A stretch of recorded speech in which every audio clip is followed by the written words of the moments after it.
देखिए चैप्टर है थर्मोडायनेमिक्स, इसका कोई रिवीजन यहाँ पे आपको मैं समझा रहा हूँ, क्या क्या थ्योरी वाला पार्ट सारा कवर कर रहा हूँ, क्या क्या थ्योरी इसमें हमने पढ़ी थी और क्या क्या है, देखते हैं ध्यान से।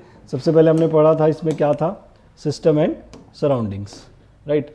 तो ये सराउंडिंग्स हैं, ये जो आसपास है, राइट, और ये सिस्टम है जिस पे काम हो रहा है, right. This is called system and surrounding. System मतलब टेस्ट ट्यूब जिस पे काम हो रहा है, सराउंडिंग उसके आसपास का एरिया। सिस्टम प्लस सराउंडिंग मिला के यूनिवर्स बनाते हैं। ओपन सिस्टम कैसे है, जिसमें मैटर एक्सचेंज हो रहा है और एनर्जी भी एक्सचेंज हो रही है, उसे क्या कहते हैं, ओपन सिस्टम। क्लोज सिस्टम में मैटर एक्सचेंज नहीं होगा, सिर्फ एनर्जी एक्सचेंज होगी। और आइसोलेटेड सिस्टम में ना ही मैटर ना ही एनर्जी एक्सचेंज होगी। थर्मोफ्लास्क इसका एग्जाम्पल है, राइट। तो next, the state of the system. अब देखो जो प्रॉपर्टीज हैं such as pressure, temperature, volume, right, entropy होना चाहिए, which depend upon the state of the system and not how it reach is called state variable. दो चीजें होती हैं, एक होता है पाथ फंक्शन, एक होता है पाथ फंक्शन, एक होता है स्टेट फंक्शन। तो पाथ फंक्शन, स्टेट फंक्शन क्या होता है, पाथ होता है जो पाथ पे डिपेंड करता है, इसका एग्जाम्पल पूछता है, डेफिनेशन नहीं पूछता, और ये स्टेट पे, इररिस्पेक्टिव वो कैसे रीच हुआ है उस पर डिपेंड नहीं करता। तो प्रेशर, टेम्परेचर, वॉल्यूम, ये सारे के सारे आपके स्टेट फंक्शन है, राइट। और इसके और है स्टेट फंक्शन की definition, entropy, internal energy, example पूछता है इनके आपसे, internal energy, enthalpy, gives free energy, ये सारे आपके स्टेट फंक्शन है। और जो पाथ फंक्शन है वो है वर्क, हीट, ये आपके पाथ फंक्शन होते हैं। आपको एग्जांपल लर्न करना है, डेफिनेशन तो सिंपल, जो पाथ का पाथ लिख देना है, स्टेट का स्टेट लिख देना। The dynamic process can be isothermal. अच्छा, अब आइसोथर्मल प्रोसेस कौन से हैं, जिसमें टेम्परेचर कांस्टेंट होता है, no change in temperature. Adiabatic, Q0, no change of heat. Isobaric, iso मतलब सेम, बारिक मतलब pressure, constant pressure. Isochoric, constant volume. Cyclic, reversible और रिवर्स। साइक्लिक होता है जो दोबारा से अपनी इनिशियल स्टेट पे आ जाए, that is cyclic process. Then reversible process, definition क्या है, डायरेक्शन में भी reverse at any stage, back to आप दोबारा से इनिशियल स्टेट पे आ सकते हैं। Irreversible, you cannot back to the initial state, it cannot be reversed, once the direction start it will proceed further, direction cannot be। cyclic, आप दोबारा आ सकते हैं ओरिजिनल स्टेट पे, दोबारा आ सकते हैं। एक्सोथर्मिक, हीट रिलीज होती है, एंडोथर्मिक जहाँ पे हीट एब्जॉर्ब होती है। ये ग्राफ है प्रेशर वर्सेस वॉल्यूम का। प्रेशर वर्सेस वॉल्यूम में हमेशा प्रेशर कांस्टेंट रहता है, तो इसलिए प्रेशर कांस्टेंट का ग्राफ ऐसे आया, देखो आइसोबारिक होता है, प्रेशर वॉल्यूम का, ठीक है। एक चैप्टर होता है आपके पास, स्टेट्स ऑफ मैटर था पहले, अब नहीं है, उसमें कई चीज़ें थी। आइसोथर्मल का ऐसे और एडियाबैटिक का उसके नीचे, ये याद रखना है आपको, आइसोथर्मल ऊपर होता है, एडियाबैटिक नीचे। इंटरनल एनर्जी, इंटरनल एनर्जी किसे बोलते हैं, यू को, that is the total energy within the system, all you can say, और all types of energies, chemical, electrical, mechanical और any other type of energy a system can possess is called the internal energy, right. अब internal energy का आप exact value नहीं find out कर सकते, मतलब you can not find, it is not a path function, it is a state function, तो you can only find change in internal energy. Delta U is the possibility, बस delta U ही find out कर सकते हैं।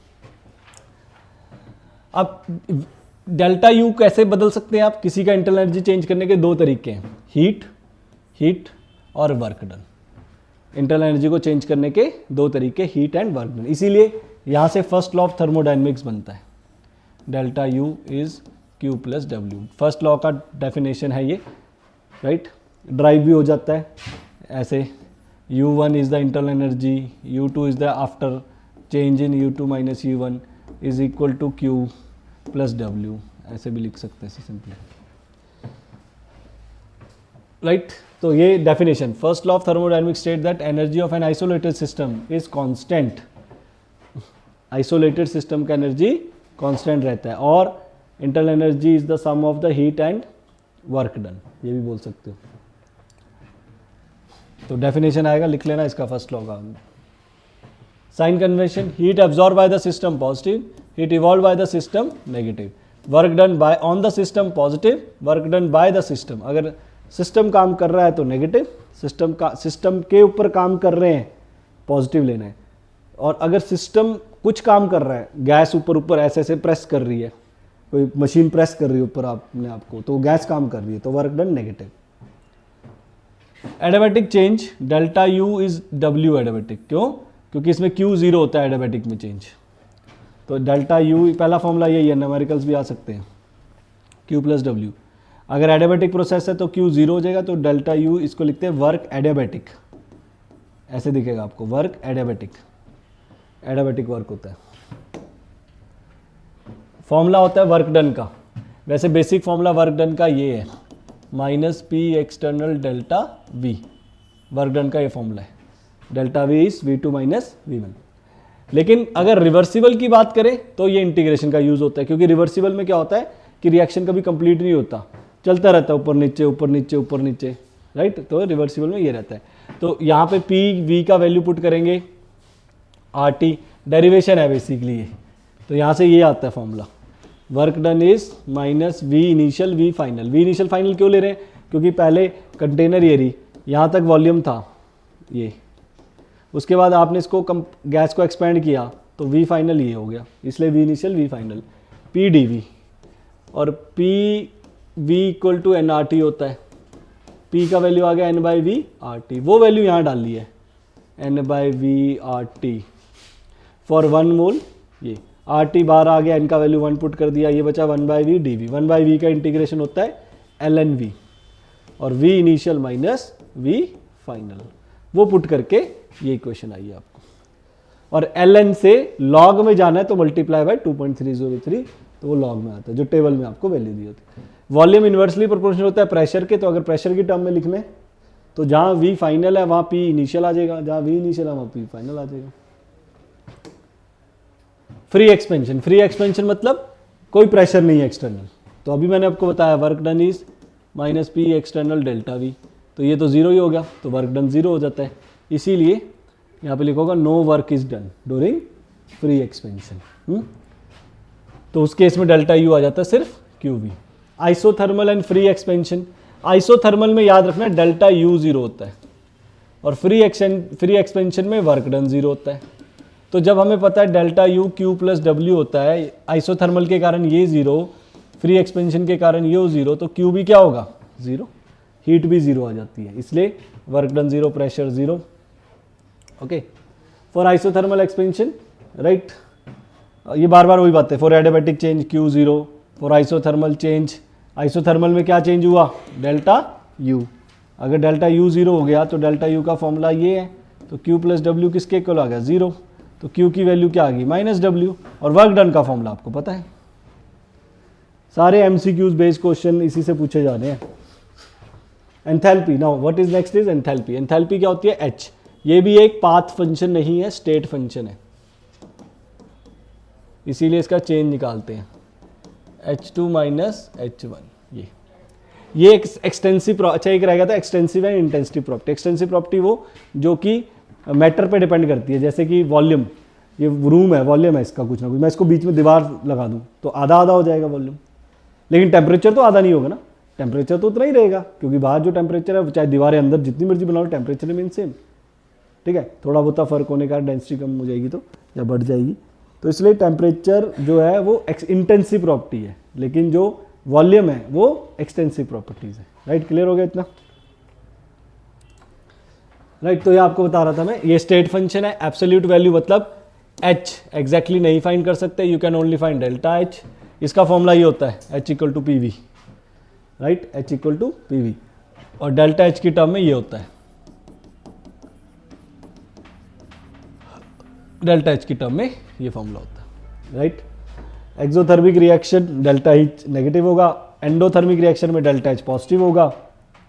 Okay, अच्छा delta H कब use होता है? देखो, एक होता है डेल्टा U, डेल्टा U होगा जब कांस्टेंट वॉल्यूम, मतलब एक कंटेनर है और एक क्लोज कंटेनर है, ये वॉल्यूम, यहाँ पे वॉल्यूम कांस्टेंट है क्योंकि आपने बंद कर दिया, और यहाँ प्रेशर कांस्टेंट है क्योंकि ये खुला कर दिया, तो यहाँ पे जो हीट सप्लाई और हीट इवॉल्व होएगी वो डेल्टा एच के, उसको डेल्टा एच बोलते हैं। डेल्टा एच और delta U is a type of heat only. और डेल्टा यहाँ पे अगर हीट सप्लाई और हीट इवॉल्व एब्जॉर्ब होएगी तो वहाँ वो होगा delta U, right. Delta H एक कुछ नहीं है, बस हीट है, बट एक अंडर स्पेशल सर्कमस्टांसिस है, बट अंदर एक स्पेशल सर्कमस्टांसिस, राइट।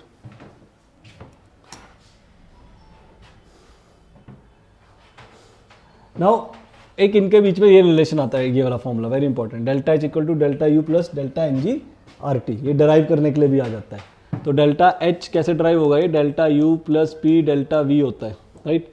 और P V equal to N R T, और अगर आप डेल्टा लगा दोगे वी के साथ तो एन आर टी रह जाएगा, राइट। डेल्टा एन हो जाएगा, डेल्टा एन जी कहते हैं इसे।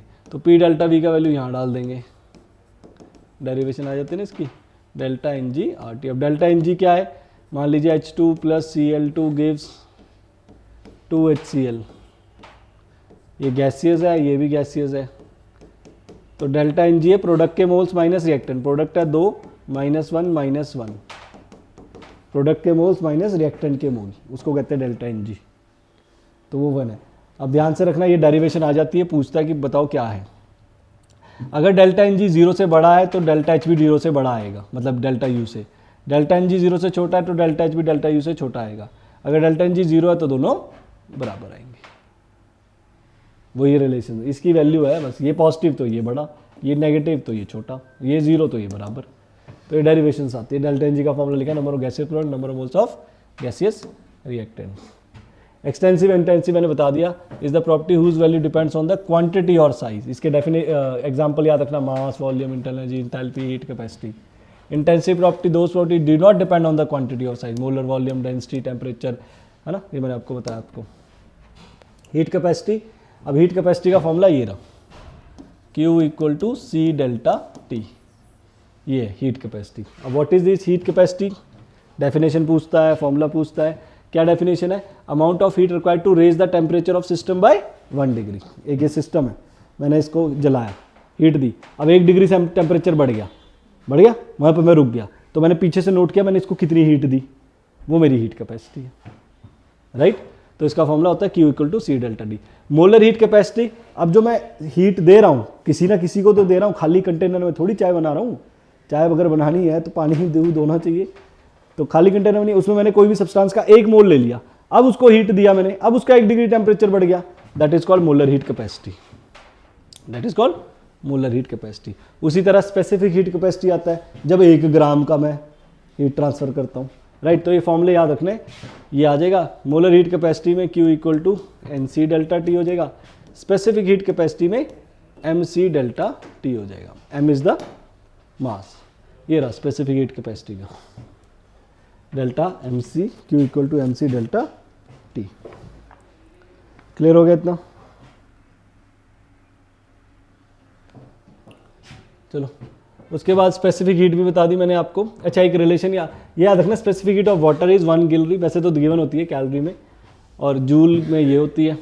CP/CV क्या है, अगर आप Q इक्वल टू क्या बताया मैंने आपको, C डेल्टा टी, अगर ये सारा काम आप कांस्टेंट प्रेशर पे कर रहे हैं तो वो CP बन जाता है, यही काम अगर कांस्टेंट वॉल्यूम पे करते हैं तो CV बन जाता है, राइट। CP माइनस CV कर दो, दोनों को माइनस कर दो, इन दोनों को, डेल्टा टी, वहाँ आ जाएगा QP minus QV,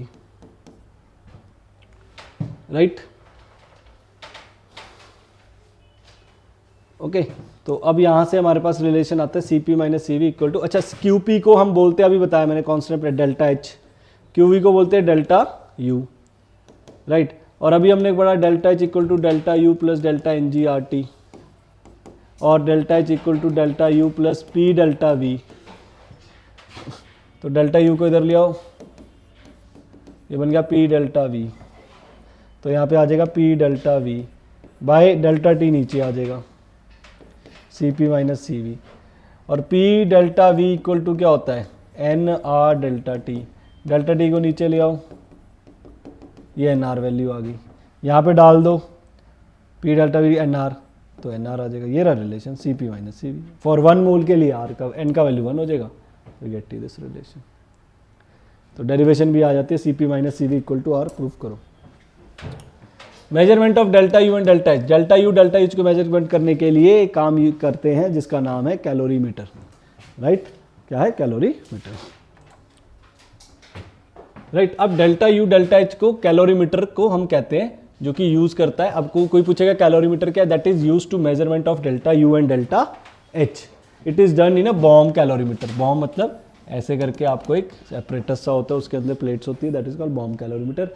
you use this formula right to find out the molar heat capacity delta U, right? और डेल्टा एच को यूज करने के लिए हम कैलोरीमीटर का यूज करते हैं, उसे हम कप कैलोरीमीटर कहते हैं। इस वाले रिएक्शन में, इस वाले कैलोरीमीटर में जो हमारा कैलोरीमीटर होगा वो बंद होगा, राइट? क्योंकि कांस्टेंट वॉल्यूम पे काम करना है हमने। और यहाँ पे एक थर्मामीटर लगाएंगे, यहाँ वाटर रखेंगे, ये इंसुलेटर यहाँ पे अपना मास रखेंगे जिसका बर्न करना है हमको। ये टेम्परेचर मेजर करेगा डेल्टा टी, क्योंकि फॉर्मूला ये होता है ना mc डेल्टा टी। तो डेल्टा टी हमें थर्मामीटर से पता लग जाएगा, मास हमने जितना रखा हुआ है, सी कंटेनर की हमें वाटर की मोलर हीट कैपेसिटी पता होती है। और यही काम इसमें करेंगे तो वो हम कप कैलोरीमीटर मतलब बड़ा कर देंगे, उसको खुला रख देंगे ओपन, ये काम तो हमें वो मिल जाएगा। तो डेफिक क्या क्वेश्चन पूछता है, what is calorimeter, right? How to find out. तो calorimeter can be use, it use formula Q equal to mc delta T, container आता है, use to find out delta U and delta H. Now enthalpy change of reaction. रिएक्शन में enthalpy change कैसे होती है? जैसे एक रिएक्शन हुआ A plus B give C plus D. अब इस रिएक्शन में कितनी हीट निकली? तो प्रोडक्ट की एंथैल्पी माइनस रिएक्शन की एंथैल्पी, राइट? मतलब प्रोडक्ट की हीट माइनस रिएक्टेंट की हीट, वो होता है that is a sum of enthalpies of product sum minus sum of enthalpy of reactant. With coefficient से मल्टीप्लाई भी होते हैं, because it's a revision class. तो इतना तो आपको आइडिया ही होगा कि अच्छा ये चीज़ें निकालते हैं, राइट? जैसे फॉर एग्जांपल आपके पास एक रिएक्शन दे रखा है, अब आपने हीट ऑफ रिएक्शन निकालनी है, तो आप क्या करोगे? CO2 का एंथैल्पी प्लस वाटर का एंथैल्पी 2 टाइम्स माइनस रिएक्टेंट का एंथैल्पी O2 और CH4। ये कहाँ से आएंगी? ये आपको दिया होगा कि एंथैल्पी ऑफ CO2 की ये है, H2O की ये है, ये दिया होगा आपको, राइट? अच्छा, स्टैंडर्ड एंथैल्पी ऑफ रिएक्शन, ये डेफिनेशन पूछता है। What is standard enthalpy? जब सारी चीजें स्टैंडर्ड स्टेट पे ली हो, enthalpy change reaction and all the participates are there in their standard state.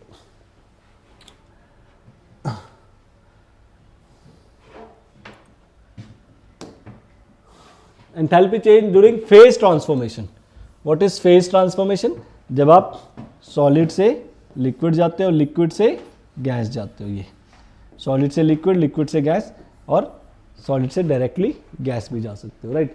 तो एंथैल्पी ऑफ फ्यूजन, फ्यूजन किसे कहते हैं? The change in enthalpy when 1 mole of a solid completely converted into liquid, liquid में convert हो जाता है। इसका कोई फॉर्मूला नहीं होता हमारे पास, कोई डायरेक्ट फॉर्मूला नहीं होता, ये हमें डायरेक्ट डेटा गिवन होता है, क्योंकि सॉलिड से लिक्विड में जाने के लिए टेम्परेचर का अगर आप यूज भी करना चाहते हैं, अगर टेम्परेचर देखो, टेम्परेचर में चेंज आएगा तो यूज दिस फॉर्मूला, अगर नो टेम्परेचर में चेंज आएगा तो बहुत मतलब सीधा हमें क्यू दे रखा है या डेल्टा एच दे रखा है। एंथैल्पी ऑफ वेपराइजेशन, ये क्या है? Change when 1 mole of a liquid completely converted into vapour, ये वाला। और enthalpy of sublimation when 1 mole of a solid substance directly converted into gaseous, right? तो फ्यूजन, फ्यूजन क्या हुआ? ये आपका वेपराइजेशन और ये सब्लिमेशन। तो फ्यूजन प्लस वेपराइजेशन मिला के सब्लिमेशन के होता है। पहले यहाँ से यहाँ गए, यहाँ से यहाँ गए और डायरेक्टली यहाँ चल जाए, एक ही बात है, उसे हेस लॉ भी कहते हैं। एंथैल्पी ऑफ फॉर्मेशन, अब फॉर्मेशन क्या है? बनना। It is the change in enthalpy when 1 mole of a substance is formed directly from its constituent element in their most stable states. जैसे देखो ये CH4 है, अब मैं कहता हूँ CH4 बनने के जब बना होगा तो कुछ ना कुछ हीट दी होगी आपने या रिलीज हुई होगी, राइट? तो कितनी हुई होगी? तो मैंने कहा अच्छा देखते हैं। तो हमने क्या करा? हमने देखा ये किससे बना है?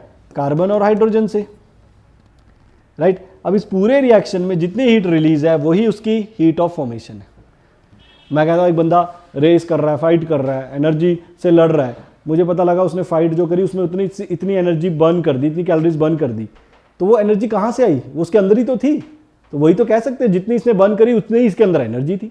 तो an enthalpy of formation is that is enthalpy of reaction, जो निकली होगी वही उसकी फॉर्मेशन है, राइट। बट इसमें कंडीशन होती है फ्रॉम कंस्टिट्यूएंट एलिमेंट्स, मतलब कार्बन और हाइड्रोजन इन्हीं से बना होना चाहिए। हेस लॉ, अब हेस लॉ क्या कहता है देखो, हेस लॉ कहता है आप ए से लेके बी तक गए, एक रिएक्शन हुआ, बी से आप ए से आप सी में भी गए, ठीक है जी, राइट, एक रिएक्शन हुआ। या ऐसे कर लो, पहले वो गया ए से सी तक, कहाँ गया? ए से सी तक, कुछ हीट आई होगी, ए से सी तक जाने का मतलब पेपर लिया, बर्न कर दिया ए से ही सी तक। फिर सी से मैं गया डी पे, उस पेपर को बर्न करने के बाद मैंने कहीं पे डाल दिया, वहाँ पे फिर रिलीज हो गई।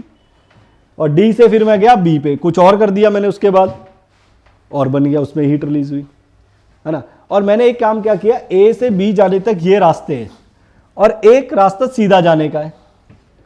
एक बंदा प्रयागराज जा रहा है महाकुंभ में, कहाँ से जा रहा है? ए से पहले वो यहाँ से ट्रेन पकड़ता है, बस पकड़ता है, राइट, बस से फिर वहाँ पे ट्रेन पे जाता है, ट्रेन से जाके फिर वो महाकुंभ में पहुँचता है। और एक बंदा सीधा फ्लाइट लेता है, वो पहुँच जाता है, राइट। तो वी कैन से जो इसका डिस्टेंस है वो इसके डिस्टेंस के बराबर होगा, किलोमीटर सेम रहेंगे, राइट। तो ए बी यहाँ से यहाँ तक जाओ या डायरेक्ट यहाँ से जाओ, रिमेन सेम। तो ये बोल रहा है देखो, delta H1, delta H2, delta H3 is delta H and this delta is same as अगर आप ए से लेके बी तक डायरेक्टली चल जाओ। हेस लॉ इसे कहते हैं। डेफिनेशन आती है इसकी हेस लॉ का, ये मैं डेफिनेशन जो लिखी हुई है ना, ये पूछता है डिफाइन करो, ये नहीं कि बिल्कुल हाई लेवल पे एग्जाम डाल देगा तो न्यूमेरिकल पूछता रहेगा, नहीं, डेफिनेशंस आएंगी। If a reaction take place in several step then it is standard reaction enthalpy is the sum of the standard enthalpy of intermediate reaction into which overall reaction will be divided at same time. Specifically लिखनी पड़ेगी भैया, नहीं तो number नहीं मिलने वाले।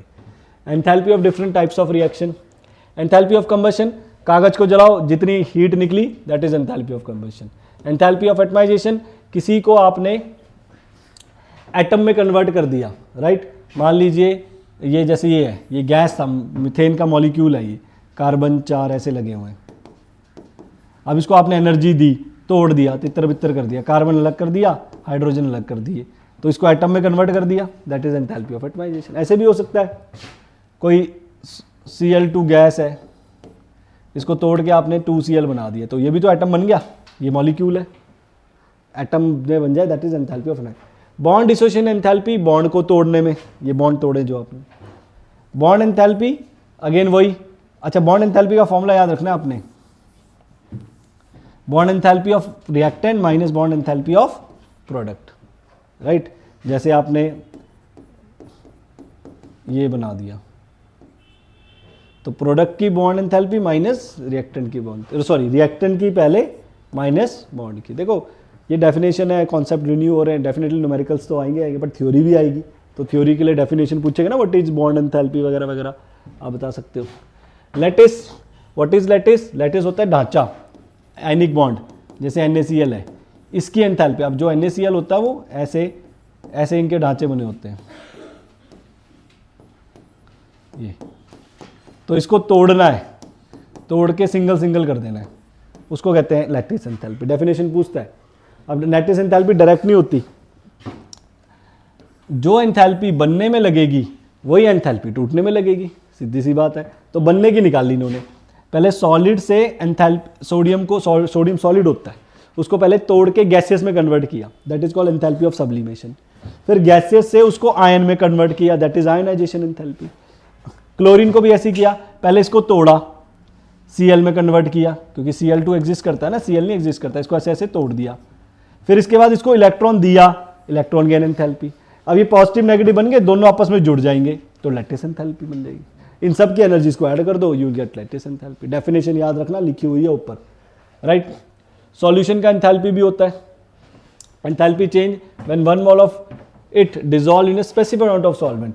अब क्या होगा, एक लिक्विड है, सॉल्यूट को इसमें मिक्स कर दिया, तो इसमें जितनी रिलीज होएगी that is called enthalpy of solution. For most of the ionic compound solution is positive. Ionic compound के लिए enthalpy of solution is always positive. Dissociation process is endothermic, right. Enthalpy of dilution, it is known that enthalpy of solution is the enthalpy change associated with the addition of specific amount of solute to the specific amount of solvent is constant temperature. Enthalpy of dilution is the heat withdraw from the surroundings when additional solvent is added. अब dilution में क्या होता है, बाहर से कुछ आपने add करा solution में, देखो simple enthalpy of solution when a specific amount of solute is added to the solvent the enthalpy release is enthalpy of solution. Dilution मतलब फिर आपने एक external factor से बाहर से उठाया उसको दोबारा और डाला तो इंथैल्पी जितनी रिलीज होगी डाइल्यूशन। ओके, डेफिनेशंस है। Now next is spontaneity, delta S, entropy, right. अब स्पॉन्टेनियस मतलब जो रिएक्शन थोड़े अपने आप हो जाए या थोड़ी सी इनिशियल देने से हो जाते हैं, जैसे आग जलाई, जल गया अपने आप ही जला, मैंने थोड़ी करा, अभी मारकर नीचे गिरूंगा अपने आप गिर जाएगा, that is spontaneous reaction, right. अब स्पॉन्टेनियस रिएक्शन क्यों होते हैं, दो कारण है, डेल्टा एच भी कारण है और डेल्टा एस भी कारण। एस है एंट्रोपी, रैंडमनेस। हर मॉलिक्यूल चाहता है कि रैंडमनेस बढ़े उसकी, ठीक है, अनसिमेट्रिकल को बोलते हैं रैंडमनेस। तो रैंडमनेस को जो मेजर करता है वो एंट्रोपी है। तो एंट्रोपी का डेफिनेशन क्या है, measure of degree of randomness. इसका फॉर्मूला याद रखना है आपने, delta S is Q by T. Delta is formula याद रखना। अच्छा, total entropy is always greater than zero, system plus surrounding. जैसे ये एक गैस ले ली मैंने, ये सिस्टम है और बाहर सराउंडिंग है, तो इसकी एंट्रोपी प्लस इसकी एंट्रोपी दोनों मिला के हमेशा जीरो से बड़ी होती है। जब सिस्टम इक्विलिब्रियम में आ जाता है तो एंट्रोपी मैक्सिमम होती है, उसके बाद एंट्रोपी चेंज नहीं हो सकती, उस स्टेज में delta is zero. The entropy for spontaneous process increase till is maximum equilibrium, फिर delta is zero. The change in entropy for reversible process, same formula एक ही आपके सिलेबस में, delta is equal to q by T. Entropy का definition आएगा, entropy के units आएंगे, entropy zero कब होती है, इक्विलिब्रियम में होती है। ये तीन बातें मेन इसमें। Enthalpy swing, phase transformation. Phase transformation मतलब अगर मान लीजिए आपने फ्यूजन किया, अभी तो फॉर्मूला बताया मैंने आपको, delta is what, Q by T. Q की जगह इन्होंने डेल्टा एच लिख दिया, बस फॉर्मूला तो वही है, देखो फॉर्मूला वही है, delta H by T. But fusion, अब फ्यूजन कर दिया, फ्यूजन मतलब सॉलिड से लिक्विड। अब सॉलिड है कोई, ऐसे है सॉलिड में जोड़ के जुड़े हुए हैं, आपने इसको हीट दी, हीट तो आएगी, अभी तो पढ़ लिया हीट, तो इसका रैंडमनेस भी तो बढ़ेगा। पहले सॉलिड में जो रैंडमनेस कम होती है, सिमेट्रिकल मॉलिक्यूल जुड़े हुए हैं, जैसे हीट किया तितर बितर हो गए लिक्विड फॉर्म में, राइट। तो फॉर्मूला क्या लगेंगे, क्यू बाई टी। क्यू कितना हीट दिया आपने और किस टेम्परेचर पे दिया आपने। उसी तरह वेपराइजेशन, उसी तरह सब्लिमेशन। ओके, एंट्रोपी कैसे निकालते हैं, प्रोडक्ट माइनस रिएक्टेंट, ये पहले भी एंट्रोपी कैसे, जैसे एंथैल्पी प्रोडक्ट माइनस रिएक्टेंट, उसी तरह ये भी। फिर आता है Gibbs free energy.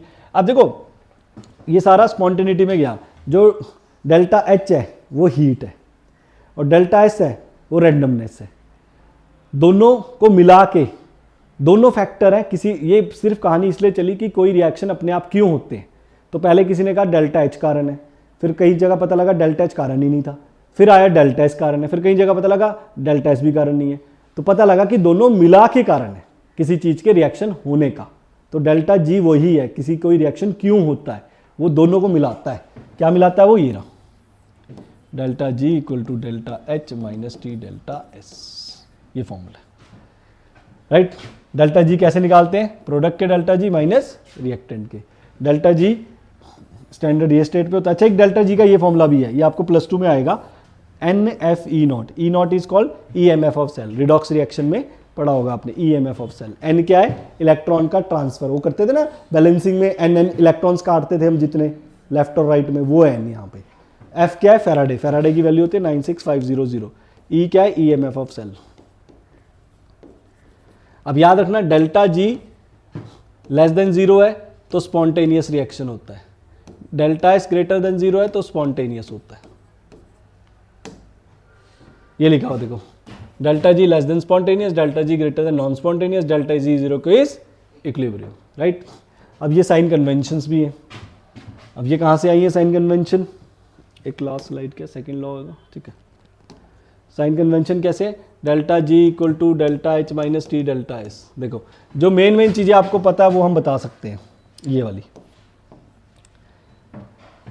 Delta H negative, delta S positive. Delta H negative तो नेगेटिव लगा दो, डेल्टा एस पॉजिटिव पॉजिटिव लगा दो, पॉजिटिव नेगेटिव नेगेटिव, तो ओवरऑल आंसर किस में आएगा? नेगेटिव में, इसलिए रिएक्शन उसने बोला spontaneous. Delta H positive, delta S negative, यहाँ delta H positive minus T delta S negative, negative negative positive, तो आंसर आएगा पॉजिटिव, इसलिए रिएक्शन इज नॉन स्पॉन्टेनियस। यहाँ पे आपको नहीं पता क्या हो रहा है, ये कंडीशंस है, लेकिन आपसे कोई क्वेश्चन पूछेगा at what temperature the reaction become spontaneous, तो आपने ये वाला फॉर्मूला यूज करना है और इसको जीरो कर देना है और यहाँ से डेल्टा टी का वैल्यू निकाल लेना है अगर पूछेगा रिएक्शन स्पॉन्टेनियस। ये कई बार बच्चे छोड़ जाते हैं, सेकंड लॉ और थर्ड लॉ यही पेपर में आ जाता है, यही पूछ लिया था थर्ड लॉ ऑफ थर्मोडायनेमिक्स।